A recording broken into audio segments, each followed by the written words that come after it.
Good morning. Good morning, Arlene. How are you? Tell you, this is a great day. I'm just living in the present. That's all I am. Exactly. I've been doing a lot of research on prostate cancers and when a patient's diagnosed with prostate cancer, the different treatments that are available. And I truly feel like this is a crime going on. I think that people need to be more educated. Don't you agree? Yes, so you're talking about the robotic prostatectomy? Exactly. Well, of course the radiation too, Yeah. both ways. Well, the biggest problem is Arlene,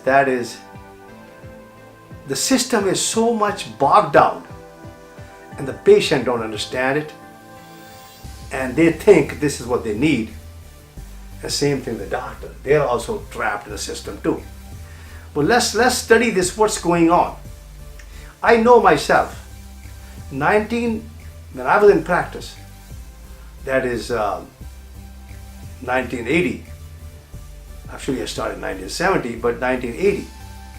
And I used to do prostate surgery. I've done hundreds of prostatectomies and what you call transurethral section of the prostate, where the people had obstruction on the bladder itself, on the prostate itself, and they could not urinate.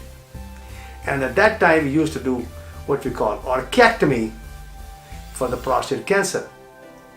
But later on, when I stopped all that, because I stopped doing the orchiectomy and stopped doing the what you call transurethral section of the prostate for prostate enlargement, because of the problem which we ran with the community, because I found out that these conditions can be healed naturally because each one of us has a search engine in our body.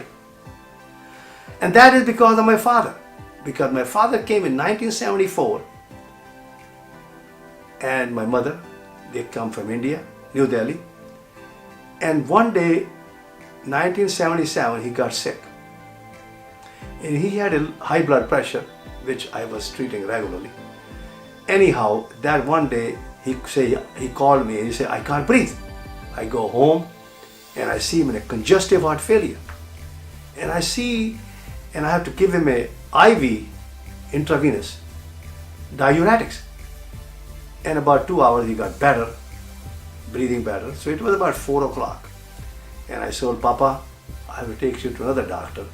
So I took him to another doctor in Plant City, Dr. Hakim, very beautiful soul, who was a cardiothoracic surgeon.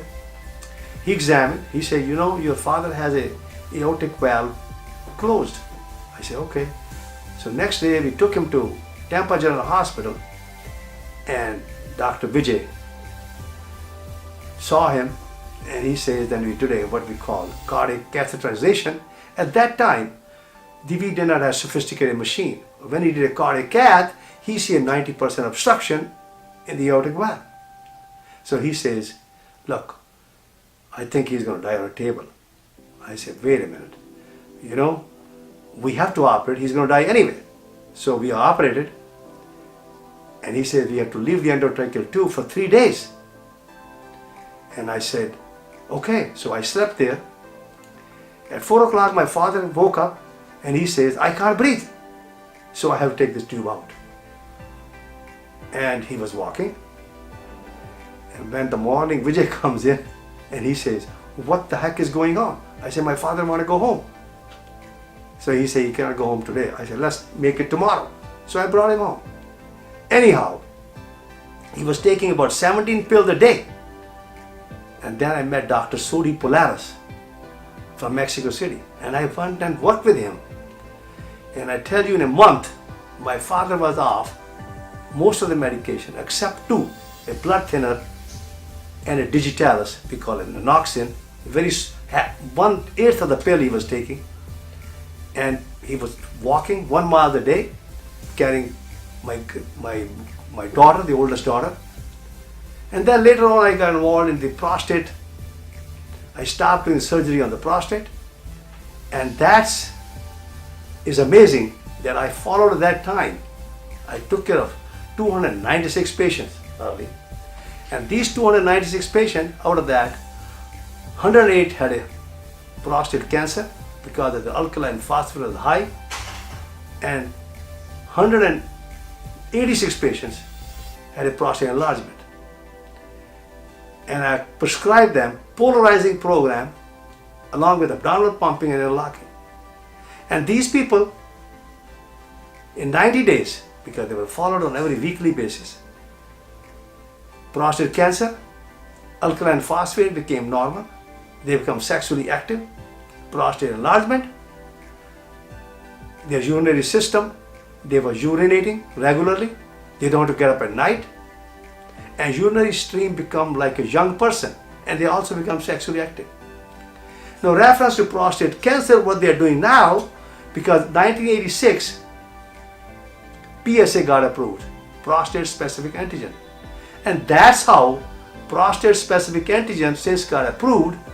And the DAT test is much more specific, of course, but the test become positive means a little higher, so that every patient end up with a what we call prostate biopsy, because the insurance company pays. You know, that's the interesting part. That's how Mitt Romney and Warren Buffett got tracked. Now the question is, do they really need robotic surgery or the radiation? It is all because of the money.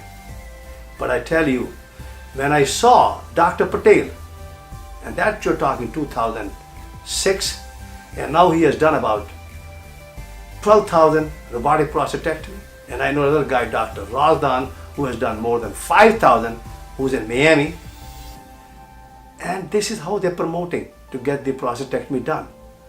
But I tell you, it is really, and they prescribe them exercises, which we call a Kegel exercises after the prostatectomy. And I tell you, if they prescribe this exercise before, which I call abdominal pumping and interlocking, and let's become more conscious, these people will not need what we call prostatectomy or radiation.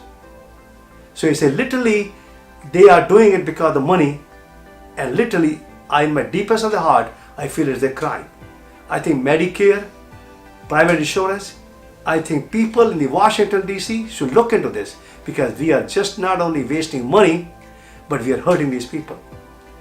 It's okay to make money, but let's not hurt these people. Exactly. Because somebody's father, somebody's husband, somebody's grandfather, we are injuring them.